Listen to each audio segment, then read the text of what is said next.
Ka-part 1 of the story, Patpatanunempoat. Ako si Rhea, 16 na taong gulang, at ang buhay ko ay hindi kailanman naging simple. Lumaki akong kasama ang aking Tita Luz, ang kapatid ng aking ina. Si Tita Luz ay isang malakas na babae, palaging may kontrol sa lahat ng bagay. Sa kabila ng kanyang mahigpit na pag-uugali, palagi niya akong pinaramdam na mahalaga ako. Ngunit sa likod ng kanyang matigas na eksterior, mayroong isang bagay na palaging nagtatago. Ang kanyang takot sa kaalamang hindi niya ako tunay na anak. Nang dumating sa buhay namin si Steph, asawa ni Tita Luz, nag-iba ang lahat. Si Steph ay isang napakagandang babae. Magiliw at palaging may ngiti. Sa kabila ng kanyang kasimplihan, mayroong isang misteryo sa kanyang mata na hindi ko maintindihan. Sa tuwing titingin ako sa kanya, parang may bumabalot sa aking damdamin na hindi ko maipaliwanag. Isang gabi, habang nakaupo ako sa balkonahe, nakita ko si Steph na nakaupo sa tabi ng hardin. Ang ilaw ng buwan ay nagbigay ng liwanag sa kanyang buhok na tila kumikinang. Naglalakad ako papunta sa kanya at sa mga hakbang na iyon, naramdaman kong ang mundo ay unti-unting lumilipad palayo. Ano ba itong nararamdaman ko? Hindi ko ito maintindihan. Pag-upo ko sa kanyang tabi, nag-usap kami ng kung ano-ano lang.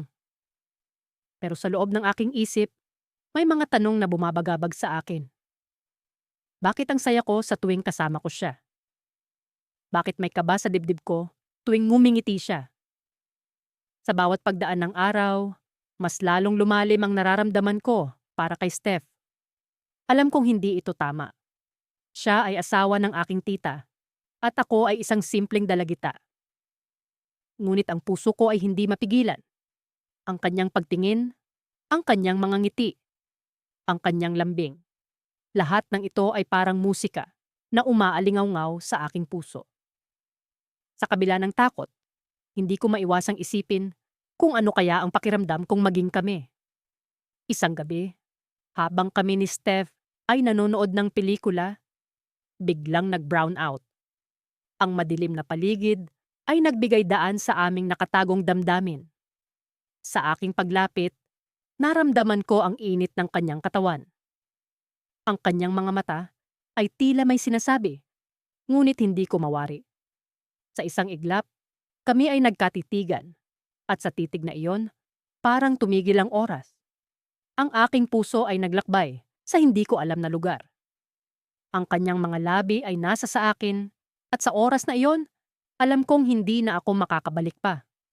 Ngunit, isang tunog mula sa labas ang bumasag sa katahimikan ng sandali. Isang paang bumagsak sa sahig. Si Tita Luz ay naroon, nakatingin sa amin na puno ng galit. Ang kanyang mukha ay hindi maipinta sa init ng damdamin. Ang mundo ko ay nagiba, at sa isang iglap, alam kong hindi na magiging pareho ang lahat. Hindi ko maikakaila na pagkatapos ng gabing iyon, nagbago ang lahat.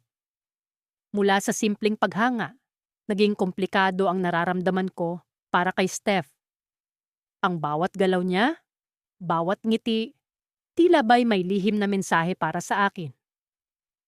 Hindi ko alam kung ito'y isang ilusyon lamang ng aking puso o may tunay na namamagitan sa amin. Nagpatuloy ang buhay, pero sa likod ng mga ngiti ko, may bumabagabag na katanungan. Ano nga ba ang nararamdaman ko para kay Steph? Isang araw habang abala ang lahat sa paghahanda para sa family reunion, naramdaman kong ito na ang pagkakataon para makausap siya ng masinsinan. Sinadya kong magpaiwan sa kusina upang makatulong sa kanya. Rhea, salamat sa pagtulong, sambit ni Steph habang abala sa paghahalo ng salad. Walang anuman, Steph, sagot ko habang pinipilit kong maging kalmado. Gusto ko lang sanang magpasalamat sa pag-aalaga mo sa akin nitong mga nakaraang araw. Ngumiti siya sa akin, isang ngiting nagpatibok sa aking puso nang walang kapantay. Bata ka pa pero napaka-mature mo nang mag-isip. Ikaw ang paborito kong pamangkin. Biro niya habang ginulo ang buhok ko. Parang may sariling isip ang mga mata ko na tumingin sa kanya ng diretsyo. Steph, may gusto sana akong itanong. Nag-aalangan akong ituloy, pero kailangang marinig ko ang sagot niya. Ano yon, Rhea? Tumigil siya sa ginagawa at tumingin sa akin ng may seryosong ekspresyon. Bakit ang bait-bait mo sa akin? I mean, hindi naman sa nagrereklamo ako. Pero parang espesyal ang trato mo sa akin. Tumawa siya ng bahagya, pero may kakaibang lungkot sa kanyang mga mata. Ikaw kasi ang unang pamangkin na lumapit sa akin ng ganito. Iba ang pakiramdam na may batang umaasa at nagtitiwala sa akin. Parang anak na rin ang turing ko sa'yo. Ang mga salitang iyon ay parang isang malamig na tubig na bumuhos sa akin. Anak. Hindi ko alam kung matutuwa ba ako o mabibigo. Pero sa halip na mawala ang aking pag-asa, lalo lamang akong naingganyong intindihin ang tunay na nararamdaman ko. Lumipas ang mga araw at mas lalo kong pinilit na maging normal ang lahat. Pero isang gabi, habang nakaupo ako sa duyan sa likod ng bahay, lumapit si Steph. Mukhang maraming iniisip ang paborito kong pamangkin, sabi niya habang umuupo sa tabi ko. Medyo, sagot ko, iniwasang tumingin sa kanya. Ikaw, Tita Steph, kumusta naman? Alam mo, Rhea, bigla niyang sambit. Hindi ko alam kung paano sasabihin ito, pero may nararamdaman akong kakaiba sa tuwing kasama kita. Napatingin ako sa kanya, nagulat sa sinabi niya. Anong ibig mong sabihin?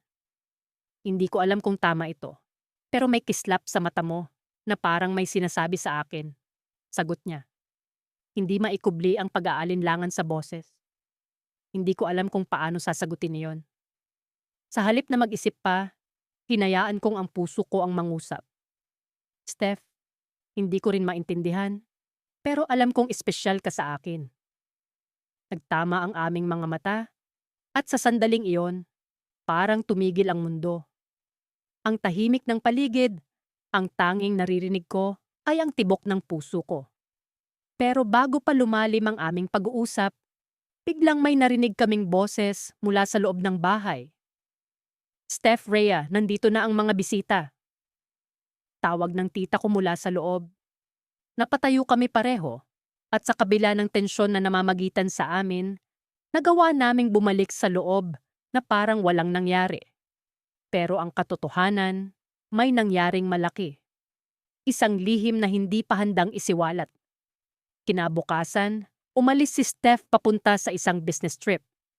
Sa kanyang pag-alis, may iniwang pangako. Pagbalik ko, mag-usap tayo ng masinsinan. Haba-mahabang papalayo ang kanyang sasakyan, hindi ko maiwasang mag-isip. Ano nga ba ang naghihintay sa aming dalawa? Sa kanyang pagbabalik, magkakaroon nga kaya ng kasagutan ang lahat ng mga tanong? At kung sakali mang magkaroon, handa ba akong tanggapin ang anumang magiging resulta ng aming pag-uusap? Ang mga katanungang ito ang bumabagabag sa akin, habang unti-unti akong nilalamon ng hindi maipaliwanag na kaba at pag-asa.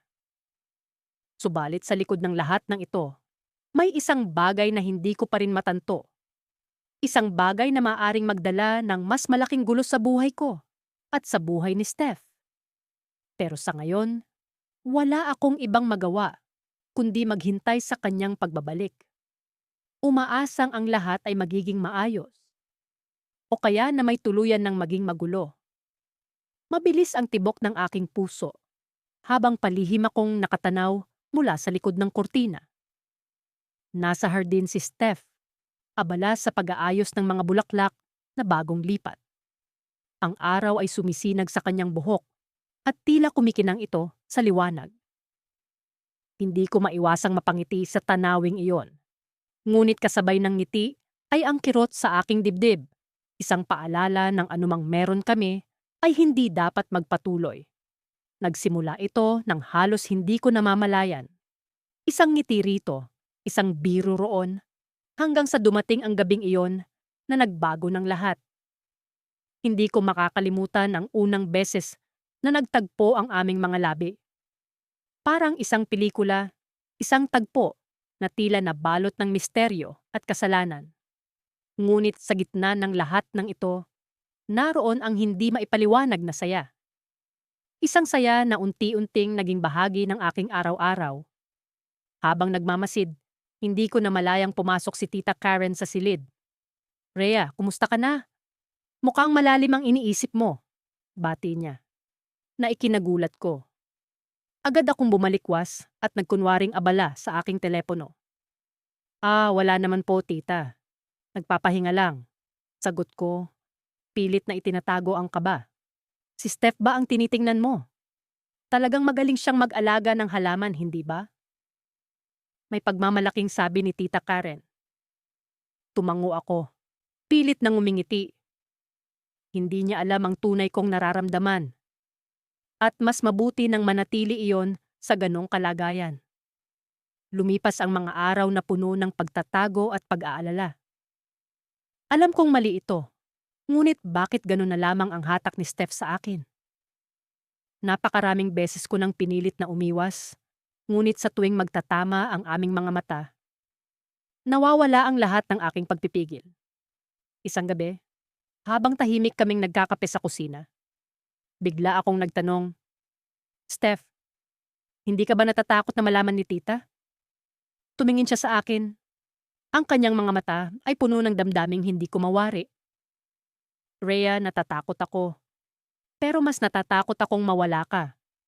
Sagot niya, sabay hawak sa aking kamay. Ramdam ko ang init ng kanyang palad. At sa sandaling iyon, alam kong hindi ko siya kayang iwan. "Anong gagawin natin?" Tanong ko, puno ng pag-aalinlangan. "Hindi natin pwedeng ipagpatuloy ito." "Alam ko," bulong ni Steph. "Pero hindi ko kayang pigilan ang nararamdaman ko para sa'yo." Patuloy kaming nagkikita ng palihim, sa kabila ng panganib na dala nito. Sa bawat pagtatagpo, lalo lamang lumalalim ang aming koneksyon. Nagkaroon kami ng isang lihim na mundo na kami lamang ang nakakaalam. Isang araw, habang kami ay magkasamang namamasyal sa parke, biglang tumigil si Steph. "Rhea, kailangan nating mag-usap," sabi niya. Seryoso ang boses. "Ano ito?" Tanong ko, kinakabahan. "May plano akong sabihin kay Karen ang tungkol sa atin," pagpapatuloy niya. Hindi ko na kayang itago pa ito. Parang gumuho ang mundo ko sa narinig. "Steph, sigurado ka ba dyan? Paano kung masira ang lahat? Alam ko ang panganib, pero hindi ko kayang magsinungaling sa kanya habang patuloy tayong ganito." Sagot ni Steph, puno ng determinasyon. Magsasalita pa sana ako nang biglang tumunog ang aking telepono.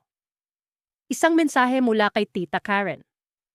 "Rhea, pwede ba tayong mag-usap bukas sa bahay? May mahalaga akong sasabihin." Napatingin ako kay Steph at sa kanyang mga mata ay nakita ko ang takot at pag-asa. Ano kaya ang ibig sabihin ni Tita Karen? May nalaman na kaya siya? Kinabukasan, habang papunta ako sa bahay nila, bumigat ang bawat hakbang ko. Pagpasok ko, naroon si Tita Karen, nakaupo at tila may iniisip na malalim. "Rhea, maupo ka," sabi niya, sabay turo sa upuan sa kanyang harapan. Naupo ako at pilit na pinakalma ang aking sarili. Alam kong may hindi ka sinasabi sa akin, panimula ni Tita Karen. At gusto kong marinig iyon mula sa'yo bago pa man sa iba. Natigilan ako, hindi alam kung paano sisimulan. Ngunit bago pa man ako makapagsalita, biglang pumasok si Steph, namumutla at halatang galing sa pag-iyak. "Karen, may kailangan akong sabihin," sabi niya, at sa kanyang boses ay naroon ang panginginig. "May nangyari na hindi mo inaasahan." Naramdaman kong bumigat ang paligid. Ito na ang oras ng katotohanan. Ngunit sa halip na magsalita si Steph, biglang may isang tao pang pumasok sa silid. Siya ang hindi ko inaasahan na darating. "Rhea," tanong ng laking gulat na boses mula sa pinto.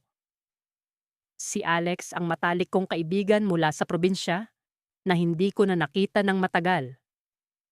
Ano ang ginagawa niya rito? At paano niya nasangkot ang sarili sa sitwasyon naming ito? Nang umagang iyon, nagising ako sa pagkaluskos ng mga dahon sa labas ng bintana. Ang malamlam na sikat ng araw ay dahan-dahang sumisilip sa kurtina.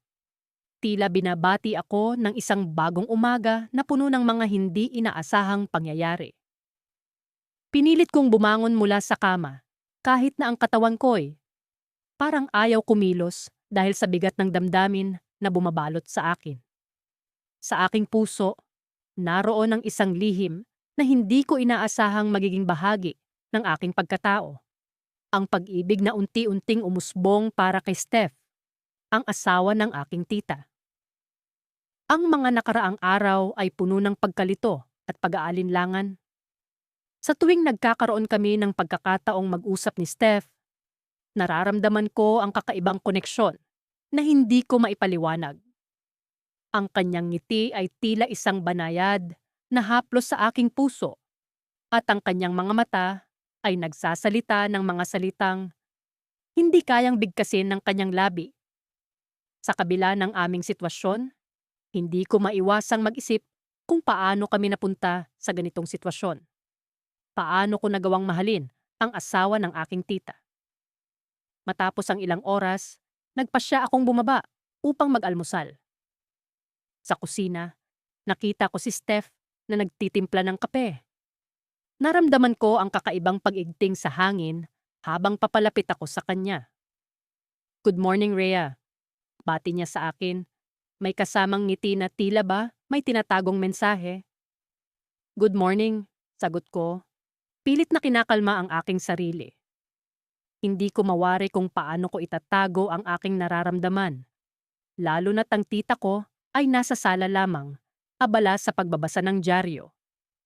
Inisip ko kung ano ang magiging reaksyon niya kung sakaling malaman niya ang tungkol sa amin ni Steph. Mabilis kong inalis ang mga negatibong kaisipan. Ayokong sirain ang pamilya nila. Lalo na't mahal ko ang aking tita. Ngunit paano ko pipigilan ang damdamin kong ito?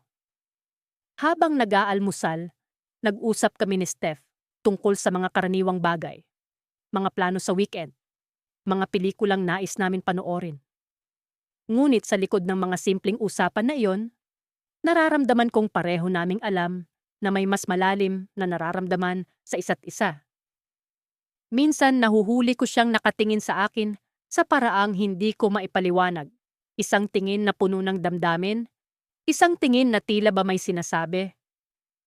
Matapos ang almusal, nagpasya akong pumunta sa hardin upang makapag-isip-isip. Ang hangin ay sariwa at ang mga bulaklak ay puno ng kulay at buhay. Sa aking pag-upo sa isang bench, napansin ko si Steph na papalapit. Umupo siya sa tabi ko at sa paglapit niya, naramdaman ko ang kakaibang init na nagmumula sa kanya. "Rhea, kailangan natin mag-usap," sabi niya, na may halong kaba sa kanyang boses. Tumango ako. Alam ko na ang pag-uusap na ito ay hindi maiiwasan. "Oo, alam ko," sagot ko. Pilit na pinatatag ang aking sarili. Alam kong mali ito. Panimula niya, habang nakatingin sa akin ng diretso. Pero hindi ko mapigilan ang nararamdaman ko. Mahal kita, Rhea. Sa kanyang mga salita, bumilis ang tibok ng aking puso. Alam ko na ang pag-ibig na ito ay hindi tama. Ngunit sa kabila ng lahat, nararamdaman ko ang parehong damdamin para sa kanya. "Steph, mahal din kita," sagot ko, halos pabulong, na tila ba natatakot na marinig kami ng hangin. Sa pagitan ng mga bulaklak at ng malamig na simoy ng hangin, nagtagpo ang aming mga mata. Ang sandaling iyon ay puno ng pag-asa at pangamba. Pag-asa na sanay may paraan para sa amin. Pangamba na baka ang aming lihim ay maging sanhi ng pagkasira ng aming pamilya. Sa gitna ng katahimikan, narinig ko ang mga yabag mula sa likuran. Paglingon ko, nakita ko ang aking tita na nakatayo malapit sa pintuan ng hardin. Ang kanyang mga mata ay puno ng pagtataka at galit. Hindi ko alam kung gaano niya katagal kaming pinagmamasdan, ngunit alam kong narinig niya ang aming pag-uusap. "Rhea, Steph," sabi niya, habang dahan-dahang naglalakad papalapit. Ano itong narinig ko? Sa sandaling iyon, naramdaman ko ang pagguho ng mundo ko. Hindi ko alam kung ano ang sasabihin, kung paano ipapaliwanag ang komplikadong sitwasyon namin. Ang twist na ito ay hindi ko inaasahan. At sa kabila ng aking pagkalito, alam kong kailangan naming harapin ang katotohanan na hindi na maitatago pa. Sa paglapit ng aking tita, alam kong ang susunod na mangyayari ay hindi na namin kontrolado. Ang aming lihim ay nabunyag at ang kinabukasan namin ay nakasalalay sa kanyang mga kamay.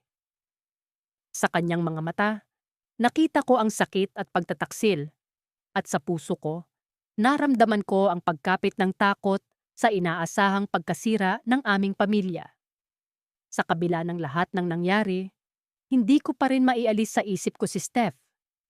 Sinubukan kong mag-focus sa pag-aaral, sa mga kaibigan, at sa mga hilig ko. Ngunit paulit-ulit na bumabalik ang mga alaala ng bawat sandaling magkasama kami.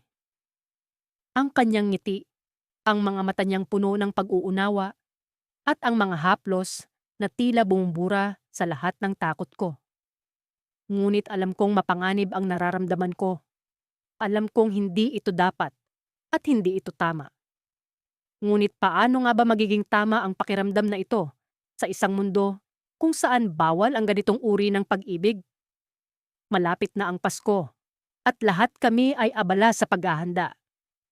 Si tita, gaya ng dati, ay punong abala sa pag-aayos ng mga dekorasyon sa bahay.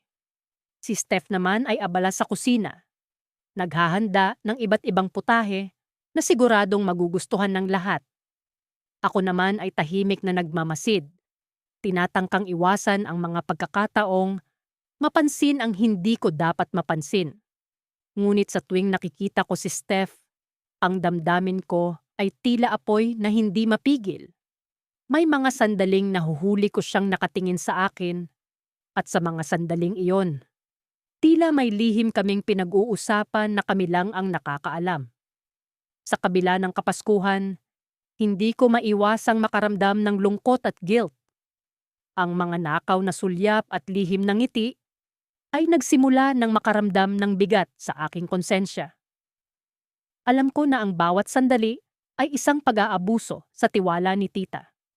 Ngunit paano nga ba ako makakaalis sa sitwasyong ito? Ano ang gagawin ko kapag ang puso ko ay patuloy na tumitibok para kay Steph? Isang gabi, nagpasya akong makipag-usap kay Steph. Kailangan kong malaman kung ano ba talaga ang nararamdaman niya.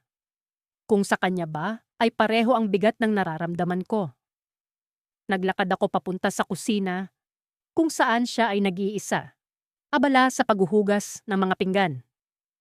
Nang makita niya ako, ngumiti siya. Isang ngiti na parang may sinasabi, ngunit hindi ko mawari. "Steph," ang sabi ko, halos pabulong, ngunit puno ng determinasyon. "Kailangan kitang makausap." Tumigil siya sa kanyang ginagawa at humarap sa akin. Ang mga mata niya ay puno ng pagtataka at kaunting pagkabahala. "Ano yon, Rhea?" Nanginig ang boses ko. Hindi ko na kayang itago ang nararamdaman ko. Alam kong mali ito. Alam kong hindi dapat. Pero hindi ko na natapos ang sasabihin ko nang biglang may narinig kaming kaluskos mula sa likuran. Bumukas ang pinto ng kusina at pumasok si tita. Dala-dala ang ilang gamit mula sa labas. "Anong ginagawa niyo rito?" tanong niya. Tila hindi niya napansin ang tensyon sa pagitan namin. Agad kaming nagkunwari ni Steph na walang nangyayari. "Wala po, tita. Tinutulungan ko lang si Steph sa mga gawain sa kusina." Pagsisinungaling ko, umaasa na hindi niya mapapansin ang pamumula ng mukha ko. Ngumiti si tita. Walang kaalam-alam sa kung anong nangyayari. "Mabuti naman. Kailangan ko ng tulong sa pag-aayos ng mesa. Pwede bang tulungan mo ako, Rhea?" Tumango ako. Ngunit bago ko siya sinundan, nagkatinginan kami ni Steph. Sa sandaling iyon, alam kong pareho kaming nag-aalala sa kung ano ang mangyayari kapag nalaman ni tita ang lahat. Habang inaayos ko ang mesa, hindi ko maiwasang isipin kung ano ang dapat kong gawin. Ang mga araw na kasama si Steph ay tila naging isang larawang hindi ko kayang itapon, kahit pa ito ay puno ng mga kulay na hindi dapat. Ngunit alam ko na sa isang punto, kailangan kong mamili. Mamili sa pagitan ng pagmamahal na nagdudulot ng ligaya ngunit puno ng kasalanan, at sa pamilya na sa kabila ng lahat ay nagbigay ng pagmamahal at suporta. Pagkatapos ng hapunan, umakyat ako sa aking kwarto, dala-dala ang bigat ng mga desisyon na kailangang gawin. Buong gabi akong gising, iniisip kung paano ko haharapin ang kinabukasan. Ngunit bago pa man sumikat ang araw, may narinig akong katok sa aking pintuan. Nagtaka ako. Sino kaya ang kakatok sa ganitong oras? Binuksan ko ang pinto at laking gulat ko nang makita ko si Steph. Ang mukha niya ay puno ng takot at pag-aalala. Rhea, ang sabi niya, halos pabulong, ngunit puno ng tensyon. May kailangan akong sabihin sa'yo. Hindi ko na kayang itago ito. Tila may bumigat sa aking dibdib. Ano kaya ang sasabihin ni Steph? Sa sandaling yon, alam kong ang bawat salitang bibitawan niya ay may posibilidad na magbago ng lahat. Ngunit bago pa man siya makapagsalita, biglang bumukas ang pinto ng kwarto ko at si tita ay nakatayo roon. Ang mga mata niya ay puno ng pagtataka at kaunting galit. Anong ginagawa mo rito, Steph? Tanong ni tita.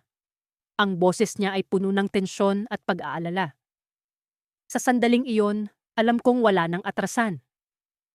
Ang lihim na damdamin namin ni Steph ay nakatakdang mabunyag, at ang kinabukasan namin ay nasa kamay ng pagkakataon. Ang hangin sa silid ay tila napakabigat, at alam kong mula sa puntong ito, wala nang balikan. Hinanda ko ang sarili ko sa kung anuman ang mangyayari, ngunit sa kabila ng lahat, alam kong kailangang harapin ko ang katotohanan. Mula sa isang sulok ng hardin, tanaw ko si Steph habang nagdidilig ng mga halaman. Ang araw ay naglalaro sa kanyang buhok. Nagkikislapan ang mga patak ng tubig sa mga dahon. Sa kabila ng lahat ng kaganapan, hindi ko maikakaila ang pag-igting ng damdamin sa aking dibdib sa tuwing nakikita ko siya. Alam kong mali, ngunit ang puso ko'y tila may sariling utos na hindi ko kayang suwayin. Naalala ko ang unang beses na kaming nag-usap ng masinsinan. Bago pa man pumasok sa eksena ang komplikadong nararamdaman, siya ay naging kaibigan ko, tagapayo, isang taong nariyan sa tuwing kailangan ko ng masisilungan. Pero ngayon, ang bawat saglit na magkasama kami ay puno ng tensyon, mga palihim na tingin, mga di maipaliwanag na pagkilos. Lumapit siya sa akin, dala ang isang palanggana ng mga sariwang prutas. Rhea, gusto mo bang samahan ako sa pag-aayos ng mga ito para sa hapunan mamaya? Tanong niya. Ang kanyang ngiti ay tila isang anyaya sa mundo ng mga lihim. Tumango ako, sinubukang itago ang kaba sa aking dibdib. Oo naman, Steph, gusto ko yan. Sa kusina, habang kami abala sa pag-aayos ng mga prutas, hindi ko maiwasang mapansin ang kanyang mga kamay. Mahaba, malambot, at laging banayad sa bawat galaw. Ang mga simpleng pag-uusap namin ay tila may kasamang mga dinasasambit na damdamin. Mga bagay na hindi namin maaaring ipahayag sa saloobin. Alam mo, Rhea, sabi niya bigla, ang tono ng kanyang boses ay may bahid ng seryosong pagninilay. Minsan, naiisip ko kung ano ang mga bagay na hindi ko pa nagagawa sa buhay ko. Napatingin ako sa kanya, nagtataka sa direksyon ng usapan. Anong ibig mong sabihin, Steph? Well, tumigil siya saglit, tila nag-iisip kung paano ipapaliwanag. May mga bagay na minsan, Kahit gaano ka man kasaya sa kasalukuyan, ay hinahanap mo pa rin. Mga bagay na hindi mo alam kung kailan mo lang matutuklasan. Hindi ko maiwasang isipin kung ano ang mga bagay na yon at kung ang mga ito ay may kinalaman sa amin. Ang kanyang sinabi ay nagbukas ng bagong pag-asa sa akin, ngunit alam kong hindi ito dapat mangyari. Bago pa man ako makapagsalita, narinig namin ang boses ni tita sa labas ng pinto. Steph, Rhea, nandyan ba kayo? Agad kaming nag-ayos ng mga prutas at si Steph ay lumapit sa pinto. Oo, nandito kami. Sagot niya, ang boses ay puno ng kasiyahan na tila walang nangyari. Pumasok si tita at ngumiti sa amin. Oh, nag-aayos kayo para sa hapunan. Salamat sa tulong, Rhea. Ngumiti ako, subukang itago ang tensyon sa pagitan namin ni Steph. Walang anuman, tita. Habang nagpatuloy ang hapon at ang mga bisita ay dumating para sa munting salo-salo, hindi ko maiwasang mapansin ang mga tingin ni Steph sa akin. Alam kong hindi ko dapat bigyang pansin ang mga ito, ngunit ang puso ko'y lumalaban sa bawat argumento ng aking isipan. Sa gitna ng kasayahan, habang kami nakaupo sa tabi ng mesa, naramdaman ko ang kanyang kamay na bahagyang sumagi sa akin. Isang maliit na kilos, ngunit tila 1,000 kuryente ang dumaloy sa aking katawan. Lumingon ako sa kanya at sa kanyang mga mata ay may isang pahiwatig. Isang bagay na hindi ko palubos na naiintindihan. Pagkatapos ng hapunan, nagdesisyon akong lumabas muna upang magpahangin. Ang gabi ay tahimik na ang mga bituin ay tila mga saksi sa bawat lihim na aming pinanghahawakan. Ilang sandali pa, sumunod si Steph, dala ang isang tasa ng mainit na tsaa. Rhea, hindi ko alam kung paano ito sasabihin, bulong niya. Ang kanyang boses ay tila isang hininga sa hangin. Ngunit, may mga bagay na hindi ko kayang ipagpatuloy na hindi sinasabi. Hindi ko alam kung ano ang ibig niyang sabihin, ngunit ang aking puso ay tumibok ng mas mabilis. Steph, ano ba talaga ang nararamdaman mo? Tumigil siya. Ang kanyang mga mata ay puno ng damdamin na hindi ko pa nakita noon. Rhea, may mga bagay na kahit gaano man kakumplikado, ay hindi mo kayang itanggi sa iyong sarili. Bago pa man ako makapagsalita, narinig namin ang isang kaluskos sa likuran. Napalingon kami, at laking gulat ko nang makita si tita na nakatayo. Tila narinig ang aming pag-uusap. Ang kanyang mukha ay puno ng pagtataka at hindi ko maipaliwanag na damdamin. Sa isang iglap, ang mundo ko'y parang gumuho. Ano ang narinig niya? Ano ang alam niya? Ito ang sandaling kailanman ay hindi ko inaasahan. Isang cliffhanger sa pagitan ng pag-ibig at pamilya, sa pagitan ng katotohanan at ng mga bagay na tila imposibleng mangyari.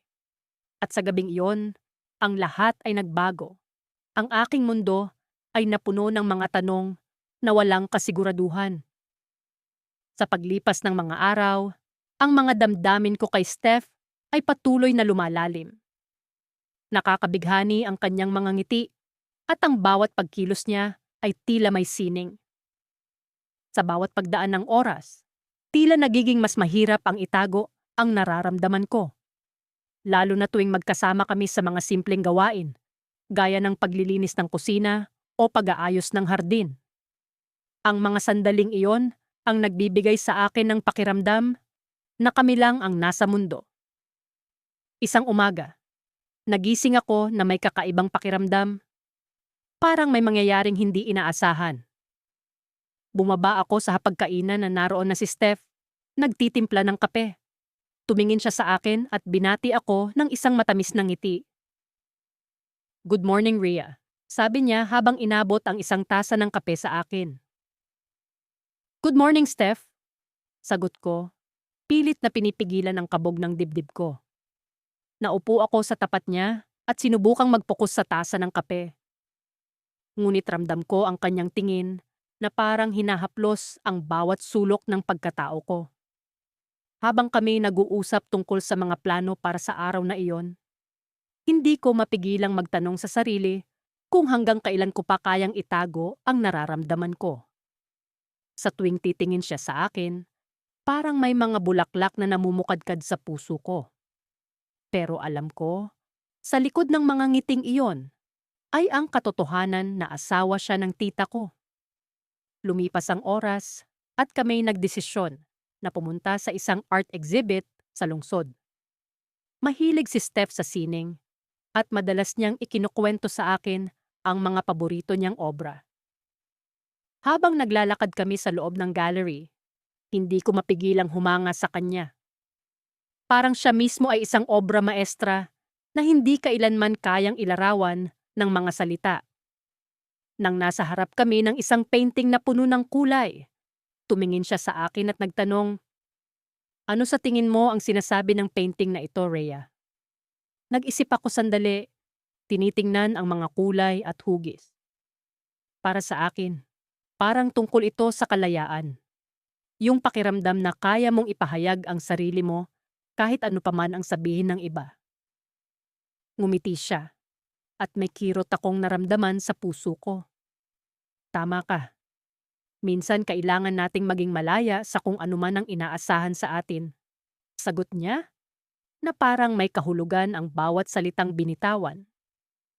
Habang nagpatuloy kami sa paglalakad, hindi ko mapigilang magtanong sa sarili kung ano ang tunay na nararamdaman ni Steph. May mga pagkakataong tila may mga senyales sa kanyang mga kilos, ngunit hindi ko alam kung ito ay bunga lamang ng aking pag-asa. Pagkatapos ng exhibit, naglakad kami papunta sa isang malapit na park. Naupo kami sa ilalim ng isang malaking puno. Nag-uusap tungkol sa mga bagay na hindi karaniwang napag-uusapan. Si Steph ay tila may mga tanong na malalim. Mga tanong na nagpaiisip sa akin tungkol sa aking sarili at sa buhay. Rhea, may mga bagay ka bang gusto mong baguhin sa buhay mo? Tanong niya habang nakatingin sa mga dumadaang ulap. Napaisip ako at sa unang pagkakataon ay naging matapat ako. Siguro, gusto kong maging totoo sa sarili ko kahit gaano pa man kahirap. Sabi ko, ramdam ang bigat ng bawat salita. Tumango si Steph at naramdaman ko ang kanyang kamay na dahan-dahang humaplos sa akin. Alam mo, minsan ang pagiging tapat sa sarili ay mas mahirap kaysa sa inaakala natin. Pero yun ang nagbibigay sa atin ng tunay na kalayaan. Nag-uusap pa kami ng ilang saglit hanggang sa dumilim na ang paligid. Nagdesisyon kaming umuwi na, ngunit sa likod ng isipan ko ay ang hindi maalis na pag-aalala. Hanggang kailan ko pa kayang itago ang nararamdaman ko? Nang makarating kami sa bahay, nagpaalam na ako kay Steph. Bago siya pumasok, may ibinulong siya sa akin. Rhea, may mga bagay na kailangan nating pag-usapan. Pero hindi dito at hindi ngayon. Ngumiti siya, ngunit may kirot na nakikita ko sa kanyang mga mata. Sa mga sandaling iyon, alam kong may kakaiba. May bagay na maaaring magbago sa aming relasyon. Isang bagay na hindi ko pa lubos na nauunawaan.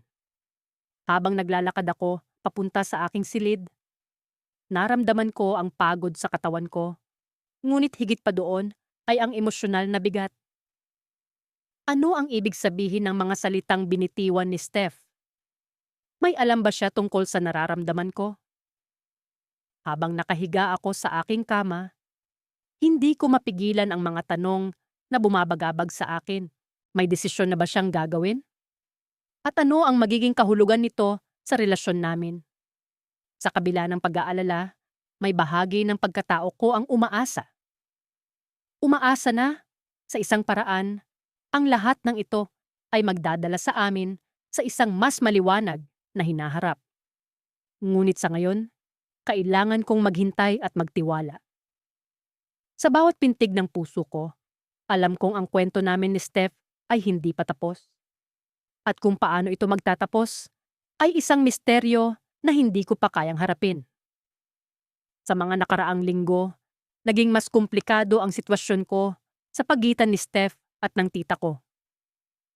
Hindi ko alam kung paano ko haharapin ang katotohanan na unti-unti kong nararamdaman ang damdamin na hindi ko dapat maramdaman para kay Steph, ang asawa ng tita ko. Pero hindi ko rin maikakaila na may kakaiba sa pagitan namin. Isang koneksyon na tila hindi ko maipaliwanag. Isang Sabado ng umaga, nagising ako sa tunog ng mga ibon sa labas ng bintana.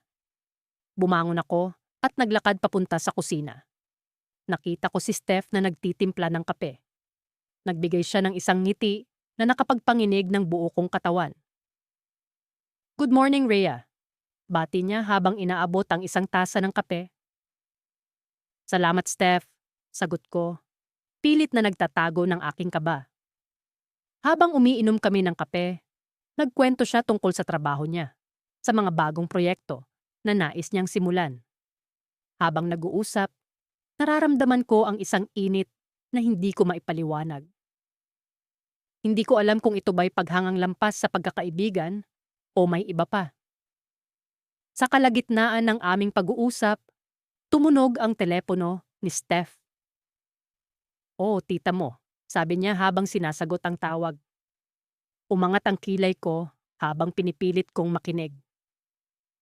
"Oh, sige, ingat ka. Magkita tayo mamaya."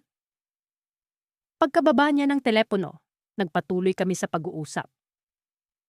"Umalis si tita mo para sa isang business trip. Hindi ko alam na meron siya ngayon," sinabi niya. Bahagyang naguguluhan. Sa kanyang pag-uusap, may bumalik na alaala sa akin. Nagkamali si tita sa pagpaplano ng kanyang business trip at alam kong hindi siya makakauwi hanggang sa susunod na linggo. Nagkaroon ng isang pagkakataon na hindi ko inasahan, isang pagkakataon na magkasama kami ni Steph na walang ibang tao sa bahay. Habang lumilipas ang mga oras, nagpasya kaming maglakad-lakad sa park. Sa likod ng isip ko, ang ideya na magkasama kami ng walang ibang tao ay nagdulot ng halo-halong emosyon. Sa park, nagkwentuhan kami tungkol sa mga pangarap namin, sa mga bagay na gusto naming gawin sa buhay. Unti-unti, nararamdaman kong mas lumalalim ang koneksyon namin. Habang papauwi na kami, bigla kong naalala ang isang lumang diary na natagpuan ko sa attic. Nabanggit ko ito kay Steph at nagkaroon siya ng interes na makita ito. Pagdating namin sa bahay, kinuha ko ang diary at nag-umpisang basahin ang mga pahina. Habang binabasa namin ito, natuklasan naming ito pala ay diary ng aking lola na nagsasalaysay ng kanyang sariling kwento ng pag-ibig na hindi maipahayag. Ang kwento ay tungkol sa isang pag-ibig na itinatago. Isang pag-ibig na hindi maipahayag dahil sa mga panlipunang limitasyon noong kanyang panahon. Napansin ko ang pamumuo ng luha sa mata ni Steph habang binabasa ang diary. "Ang daming sakripisyo," sabi niya. Tining na puno ng damdamin. Nakakaintriga kung paano ang mga kwento ng pag-ibig ay lumalampas sa panahon. Sa mga oras na iyon, naramdaman ko ang isang koneksyon sa pagitan ng kwento ng lola ko at sa sitwasyon namin ni Steph. Pareho kaming may damdamin na hindi maipahayag, isang damdamin na tila ipinagbabawal. Sa isang sandali ng katahimikan, nagkatinginan kami ni Steph. Walang salitang lumabas mula sa aming mga bibig, ngunit ang mata namin ay nagsalita ng libu-libong damdamin. Alam kong ang nararamdaman ko para kay Steph ay hindi tama, ngunit hindi ko rin ito kayang pigilan. Hanggang sa dumating ang isang hindi inaasahang pangyayari. Sa gitna ng aming katahimikan, may narinig kaming tunog mula sa labas ng bahay. Isang kotse ang pumarada sa driveway. Nagkatinginan kami ni Steph, puno ng kaba at pagtatataka. Sino ang dumating? Nang buksan ang pinto, bumungad sa amin si tita na may hawak na malaking bag at mukhang pagod. "Surprise," sabi niya. Ngumingiti, ngunit mukhang nag-aalangan. Hindi ko alam kung paano ko itatago ang gulat ko. "Tita, akala ko sa susunod na linggo ka pa babalik?" Tanong ko, pilit nang ngumingiti. Nagkaroon ng pagbabago sa plano. Naisipan kong umuwi na lang, sagot niya. Ang kanyang mga mata ay tila nagtataka. Tinitingnan kaming dalawa ni Steph. Sa sandaling iyon, naramdaman ko ang bigat ng sitwasyon. Walang kamalay-malay si tita sa mga nararamdaman ko para kay Steph. Hindi ko alam kung paano ko haharapin ang mga susunod na araw, lalo na't narito na siya muli sa aming tabi. Habang nag-uusap sila, unti-unting bumalik si Steph sa normal niyang estado. Tila walang nangyari. Pero sa loob ko, alam kong may nabago.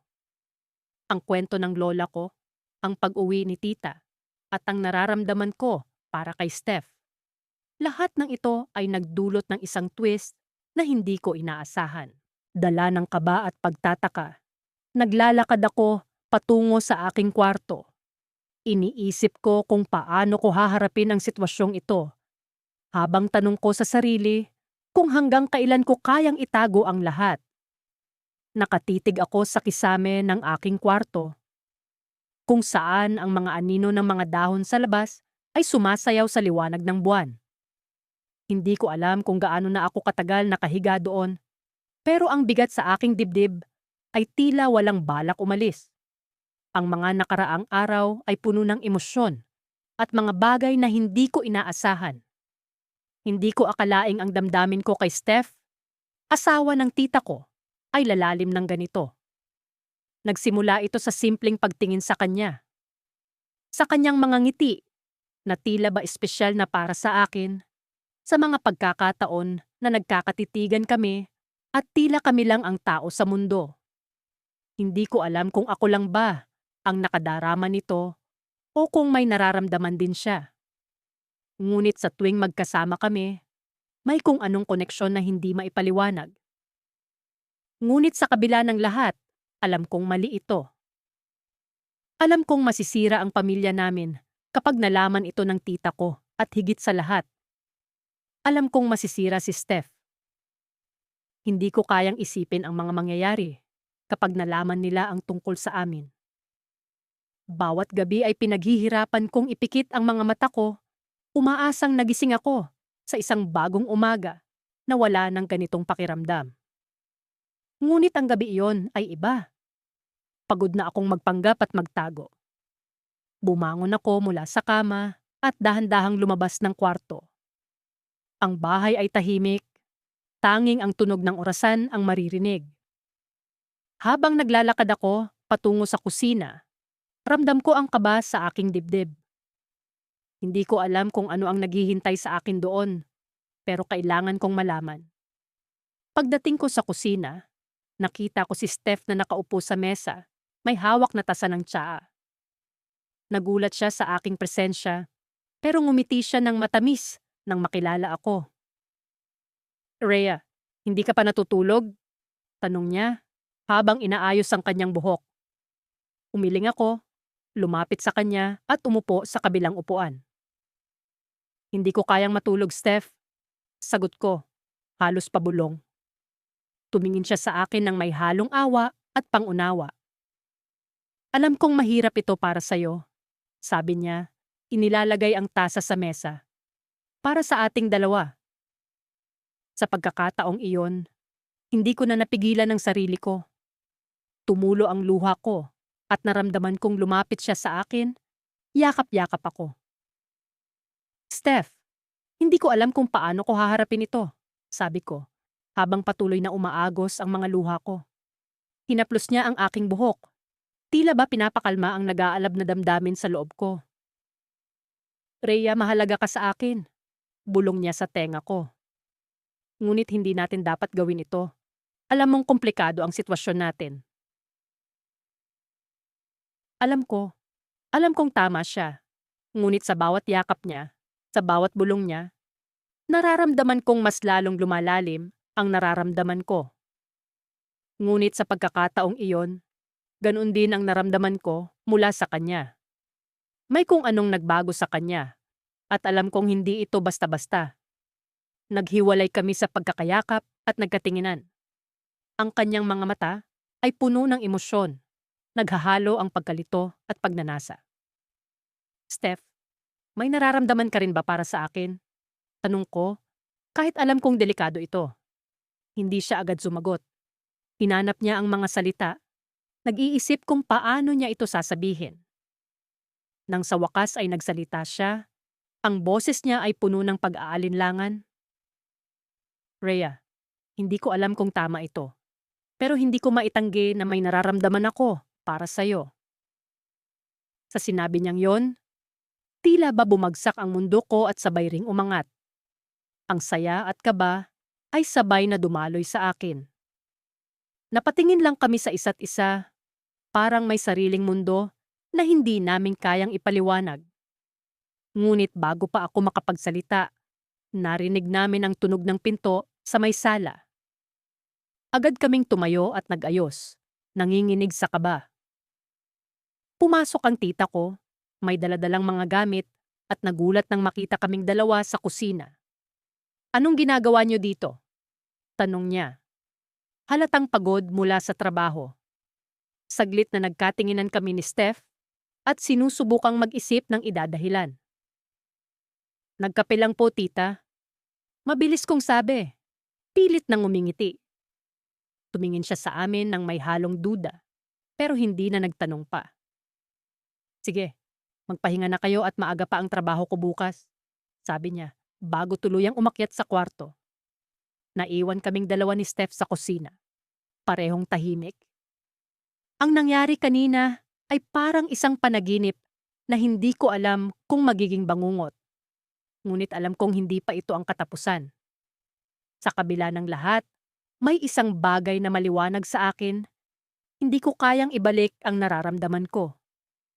Habang bumabalik ako sa kwarto, isang mensahe mula kay Steph ang natanggap ko sa telepono ko. Kailangan nating mag-usap, sabi sa mensahe. Sa puntong iyon, alam kong may kasunod pang mangyayari na magbabago sa lahat. At hindi ko alam kung handa na ba ako. Ang araw ay tila mas maliwanag kaysa dati habang naglalakad ako sa hardin ng aming bahay. Naririnig ko ang mga ibon na masaya sa kanilang pag-awit, ngunit ang puso ko ay tila may sariling himig. Isang tunog ng kaba at pagnanasa na hindi ko maipaliwanag. Lahat ng ito ay dahil kay Steph, ang asawa ng tita ko, na hindi ko dapat mahalin.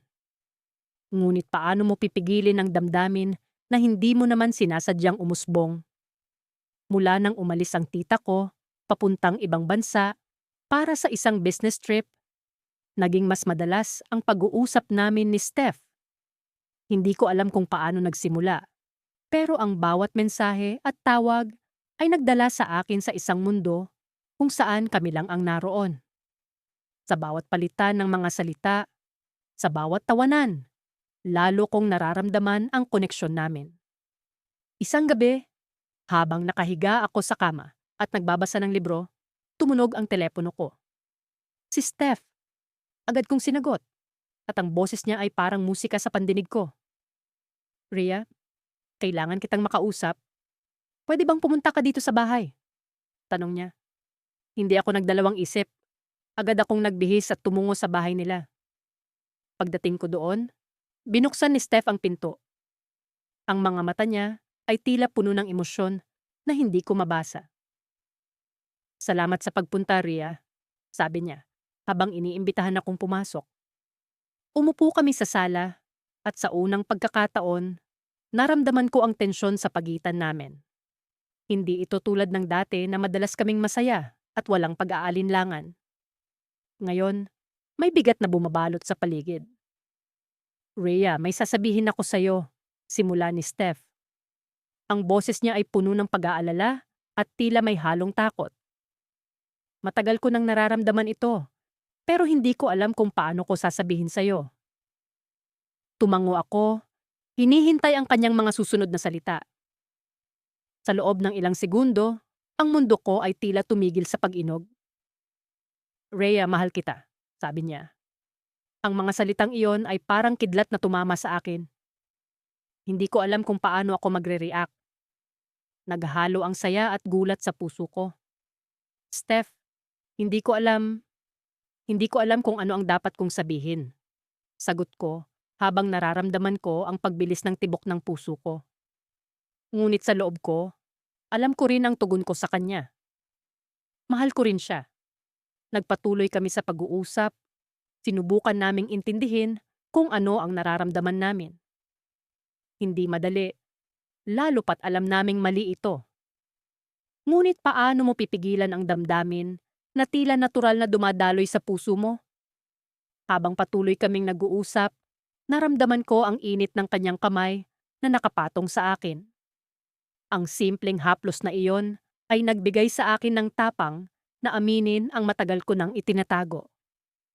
Steph, mahal din kita. Bulong ko.